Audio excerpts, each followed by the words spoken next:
Hello guys, gusto mo bang kumuha ng e-card pero hindi ka marunong mag-appointment to register online? Panoorin mo yung video na ito.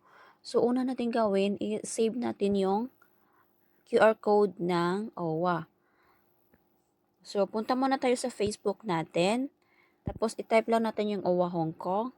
So mayroon silang na-post na QR code. So i-click lang natin yan. Tapos punta tayo dito sa taas, may 3 dot dyan. Click lang natin yan and then save to phone. Then, balik tayo sa screen ng ating phone. Sa front, dito may makikita kang G, tapos microphone, tapos parang camera, scanner po yan. I-click natin yan, ay dadalhin tayo doon sa gallery kung saan nakasave yung ating QR code. So, click natin to. Ito yung, click natin yung OWA. Pag na-click natin yung OWA, lalabas yung caravan OWA is caravan.owa.government.ph. Click natin yan. Pag click natin yon, click select caravan. And then click din natin ito. Next. Ilagay ang email address. Ayan. Send OTP. Dapat success siya. And then after nag-send OTP, punta tayo sa ating email address. I-OK lang natin to. Punta tayo sa ating email. Sa M na to, i-click lang natin. Pag na-click natin, may natanggap tayong OTP ito. Click lang natin yan. Tapos, good day, your verification code is, ang code na yan yung enter natin doon. Sa OTP code, para makapasok tayo. So, XB8P. Sundin natin yan na capital letter. So, back. Balik tayo dito. Enter OTP. So, capital X.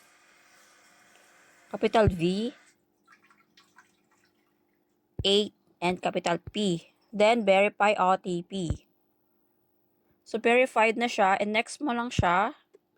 And then, ilagay mo yung name mo dito. Yung akin. Pangalan. Middle name. Enter mo lang dyan. Then, yung suffix, wala naman yan. Then, yung gender mo. Then, yung birthday mo. Anong buwan. At anong year. And then, yung number mo. Lagay mo dyan kung anong number mo.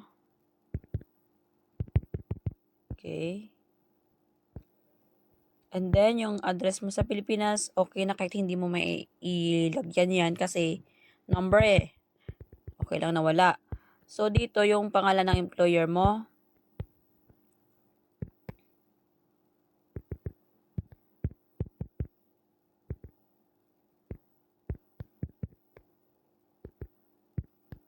Position, domestic helper.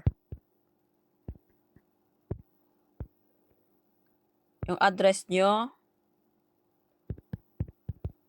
Lagay mo dyan kompleto.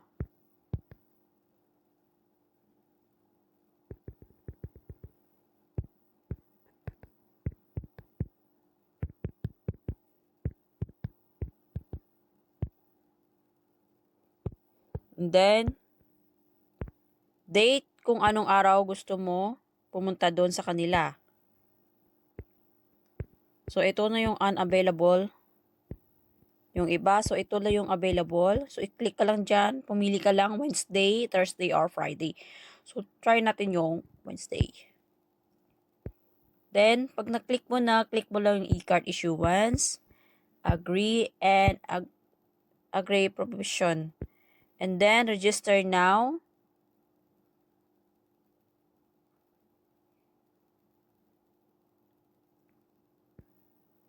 Pag na-register mo na, kasi ako naka-register na ako, so hindi ko na pwedeng ulitin yon.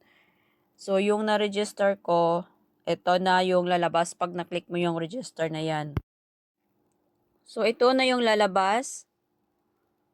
Pag nag-enter mo yung register now, ito na yung ibibigay sa'yo, mag-message sa'yo. So, ito lang yung ipapakita mo doon pag nagpunta ka ng opisina ng OWA. So, thank you for watching guys. Bye!